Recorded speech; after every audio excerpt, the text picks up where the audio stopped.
Hello मेरे प्यारे बच्चों। उम्मीद है आप लोग अच्छे होंगे। आज हम लोग केमिकल इक्विलिब्रियम के बारे में पढ़ेंगे। तो आइए देखते हैं केमिकल इक्विलिब्रियम होता क्या है। एक्चुअली मैंने एक मॉलिक्यूल्स लिया A2 gas plus B2 gas, reaction करवाया तो क्या बना 2AB गैस। ओके, इसमें होता क्या है, ए एक मॉलिक्यूल्स है, बी मॉलिक्यूल्स है।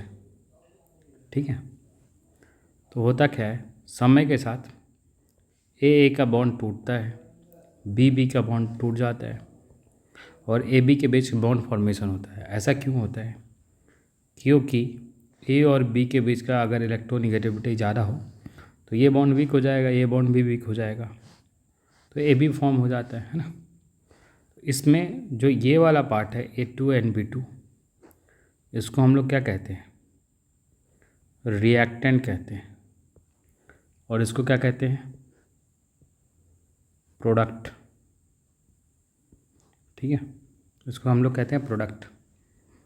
इसमें क्या होता है, केमिकल रिएक्शन में it is a process in which one type of chemical species gets converted into another type of chemical species. मतलब A2 एक गैस केमिकल स्पीसीज है, B2 एक केमिकल स्पीसीज है। ये दोनों आपस में मिलके क्या बना रहे हैं, 2AB बना रहे हैं, है ना।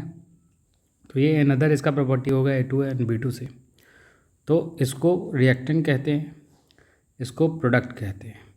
ऐसे भी अगर जनरल लाइफ में भी दो लोगों के बीच में कोई तीसरा आ जाता है तो एक दूसरे का बॉन्ड टू वीक होता है और नए वाले का बॉन्ड फॉर्मेशन होता है ना। तो इसमें क्या होता है, जैसे जैसे रिएक्शन प्रोसीड करेगा तो प्रोडक्ट फॉर्म होगा और रिएक्टेंट क्या होते जाएगा, रिएक्टेंट आपका कम होते जाएगा, है ना। तो वही रिएक्टेंट मॉलिक्यूल जैसे जैसे कोलाइड करते हैं, मिलते हैं टुगेदर टू फॉर्म प्रोडक्ट। और रिएक्टेंट मॉलिक्यूल्स आपस में मिलके एक साथ क्या फॉर्म करते हैं, प्रोडक्ट्स फॉर्म करते हैं। As reaction proceeds concentration of reactants decreases and concentration of products increases. जैसे ही रिएक्शन आगे आगे जाएगा तो प्रोडक्ट बढ़ेगा और रिएक्टेंट का कंसंट्रेशन क्या होगा, कम होगा। ऐसा क्यों होता है कि अगर आप कुछ बना रहे हो तो उसके लिए मटेरियल लाओगे तो मटेरियल लगेगा तो मटेरियल तो कम होगा, पर जो आप जो प्रोडक्ट बनाना चाहते हो वो बनेगा। तो वही ऐसा है, प्रोडक्ट है ये और ये रिएक्टेंट मतलब मटेरियल है। अगर प्रोडक्ट फॉर्म होगा तो इसका तो यूज करोगे ना, जब तो फॉर्म होगा प्रोडक्ट, है कि नहीं। आई होप आप लोगों को समझ में आ रहा होगा। अब देखिए, अब हम लोग रेट ऑफ रिएक्शन के बारे में पढ़ेंगे। एक्चुअली ये मॉलिक्यूल्स से प्रोडक्ट कैसे बनता है, कितना स्पीड से बनता है, उसको हम लोग रेट ऑफ रिएक्शन से रिप्रेजेंट करते हैं। ये स्पीड को मेजर करता है ना। ये क्या शो करता है कि रिएक्टेंट कितने स्पीड से प्रोडक्ट में फॉर्म हो रहा है ना, उसका स्पीड क्या है। तो इसको बताने के लिए हम लोग लॉ ऑफ मास एक्शन पढ़ते हैं। It states that at any instant rate of reaction is directly proportional to product of active masses of reactant and each raise to the power equal to stoichiometric coefficient. Active mass के बारे में हम लोग आगे देखेंगे, है ना। फिलहाल हम लोग देखते हैं law of mass action. Law of mass action, ठीक है। आइए देखते हैं ये होता क्या है, लॉ ऑफ मास एक्शन। ठीक है, लॉ ऑफ मास एक्शन में जैसे A2 एक गैस है, ठीक है। अगर ये रिएक्ट करेगा B2 गैस के साथ तो क्या फॉर्म करेगा, 2AB गैस फॉर्म करेगा। ये सुनो, है ना। जैसे अगर इसके शुरू में 10 मोल है, इसके 10 मोल है, तो इसके अनुसार ये फॉर्म होगा। अगर इसके मॉलिक्यूल्स ज़्यादा रिएक्टेंट लोगे तो ज़्यादा प्रोडक्ट फॉर्म होगा, है कि नहीं। तो रेट ऑफ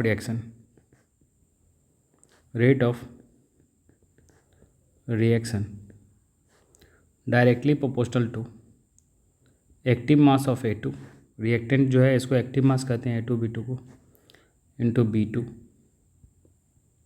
के पावर स्टोकियोमेट्रिक कोएफिशिएंट। अगर आगे कुछ नहीं हो तो इसको स्टोकियोमेट्रिक कोएफिशिएंट क्या हो जाएगा 1, आगे कुछ नहीं हो तो ये 1 हो जाएगा, है ना, ये 1 स्टोकियोमेट्रिक कोएफिशिएंट है ना। अगर इसको डायरेक्टली प्रोपोर्शनलिटी को हटा दोगे तो रेट ऑफ रिएक्शन क्या हो जाएगा, अगर इसको हटा दिए तो प्रोपोर्शनलिटी कांस्टेंट एक के आता है ना, के आएगा। ये कुछ भी ले सकते हैं बट के ले रहे हैं हम। A⁴ 1 इंटू B⁴ 1, ठीक है। ये आपका रेट ऑफ रिएक्शन है, ठीक है,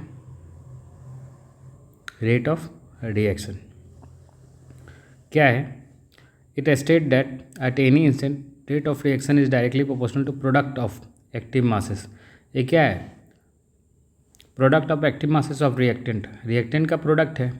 इसको कंसंट्रेशन जनरली इसको क्या कहते हैं, एक्टिव मास कहते हैं। इसका स्टोकियोमेट्रिक कोएफिशिएंट A2 का पावर रेस्पेक्टिव B2 का पावर रेस्पेक्टिवली, है ना, और इसका प्रोडक्ट है ना रेट ऑफ रिएक्शन। तो आइए इसके ऊपर कुछ क्वेश्चन कर लेते हैं हम लोग। N2 गैस है, 3H2 गैस के साथ रिएक्ट कर रहा है, तो क्या बन रहा है 2NH3 गैस, ठीक है। तो रेट ऑफ रिएक्शन क्या हो जाएगा, reaction equals to K concentration of N⁴ 1 into concentration of H⁴ कितना 3, क्योंकि N2 के आगे स्टोकियोमेट्रिक कोएफिशिएंट कुछ नहीं है तो 1, इस H2 के आगे अगर 2 है तो 3 है तो 3, है ना। और एक्चुअली एक्टिव मास क्या होता है, active mass almost equals to किसके इक्वल होता है, मोलर कंसंट्रेशन।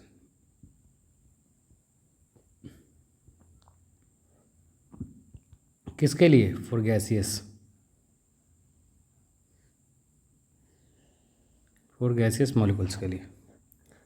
एक और क्वेश्चन देख लीजिए, अगर 2SO2 है गैस प्लस 1O2 गैस है, क्या फॉर्म हो रहा है 2SO3 गैस फॉर्म हो रहा है ना। तो रेट ऑफ रिएक्शन क्या हो जाएगा,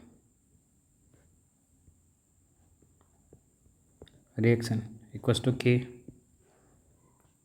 active mass of SO2 power 2 into O2 power 1, है ना। तो ये रेट ऑफ रिएक्शन है। आई होप आप लोगों को समझ में आया होगा।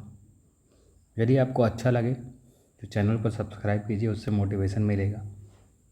बहुत बहुत शुक्रिया।